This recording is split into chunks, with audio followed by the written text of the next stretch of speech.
الله يعلم ما نشكو من الألم وما نعانيه من ضيق ومن سقم، لكن لنا فيه ظن لا يخيبنا، حاشاه أن ترجع الأيدي بلا نعم.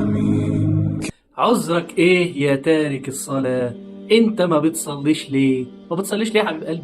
شايف كل الناس اللي انا وريتها لك دول بيحافظوا على الصلاة وهم تعبانين وهم مرضى، واللي في شغله واللي مش قادر يصلي بس بيجاهد نفسه يصلي، لأن النبي صلى الله عليه وسلم قال: أول ما يحاسب عليه العبد يوم القيامة الصلاة، فإن صلحت الصلاة صلح سائر العمل، وإن فسدت الصلاة فسد سائر العمل. فما بتصليش ليه يا حبيب قلبي؟